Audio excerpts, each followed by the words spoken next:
మహిళలను మానసికంగా శారీరకంగా బాగా ఇబ్బంది పెట్టే సమస్య ఆ 5 రోజులు అంటే స్త్రీలు నెలసరి ఉండే సమయం. ప్రతి నెల నెలసరి సమయంలో తరచూ రక్తస్రావంతో పాటు తీవ్రమైన కడుపు నొప్పికి కూడా గురయ్యే మహిళలు ఉన్నారు.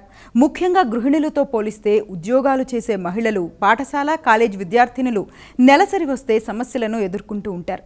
ఈ నేపథ్యంలో నెలసరి సమయంలో ఉద్యోగాలు చేసే మహిళలకు సెలవులు ఇవ్వాలని, వారికి ప్రత్యేక మినహాయింపులు ఉండాలని ఎప్పటినుంచో డిమాండ్లున్నాయి. ప్రస్తుతం దేశంలో బీహార్, కేరళ రాష్ట్రాలు మహిళలకు నెలసరి సెలవులు ఇస్తున్నాయి. ఇదే విధానాన్ని మిగతా రాష్ట్రాల్లోనూ అమలు చేసేలా ఆదేశాలు ఇవ్వాలని ఒక వ్యక్తి సుప్రీంకోర్టులో వ్యాజ్యాన్ని దాఖలు చేశారు.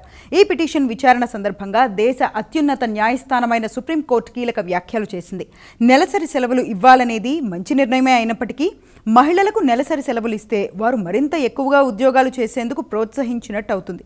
దీనిపై కంపెనీల యాజమాన్యాలను బలవంతం చేస్తే ఆ ప్రభావం కంపెనీల పనితీరుపై పడే ప్రమాదం ఉందని, అంతేకాకుండా నెలసరి సమస్యతో మహిళలకు యాజమాన్యాలు ఉద్యోగాలు కూడా ఇవ్వకపోవచ్చని తెలిపింది. ఈ నేపథ్యంలో మహిళలకు ఉద్యోగాల పరంగా నష్టం జరగాలని తాము కోరుకోవడం లేదని సుప్రీంకోర్టు తెలిపింది. మహిళల ప్రయోజనాల కోసం చేసే ప్రయత్నాలు వారి భవిష్యత్తుకు అడ్డంకిగా మారకూడదని వెల్లడించింది. అలాగే మహిళలకు నెలసరి సెలవులు ఇవ్వాలనేది విధానపరమైన నిర్ణయమని, ఇది ప్రభుత్వాలు, ఆయా కంపెనీలు, పరిశ్రమలు, సంస్థలు తేల్చుకోవాల్సిన అంశమని సుప్రీంకోర్టు అభిప్రాయపడింది. ఈ నేపథ్యంలో ఆయా రాష్ట్ర ప్రభుత్వాలతో కేంద్ర ప్రభుత్వం చర్చలు జరపాల్సి ఉంటుందని తెలిపింది. ఆ తర్వాత నెలసరి సెలవుల విషయంలో ఫ్రేమ్ వర్క్ను రూపొందించే విషయంలో నిర్ణయం తీసుకోవాల్సి ఉంటుందని వెల్లడించింది. ఈ విషయంలో తాము కేంద్రానికి ఎలాంటి ఆదేశాలు ఇవ్వలేమని, పిటిషనర్ తన అభ్యర్థనను కేంద్ర మహిళా శిశు సంక్షేమ శాఖ దృష్టికి తీసుకెళ్లాలని సూచించింది.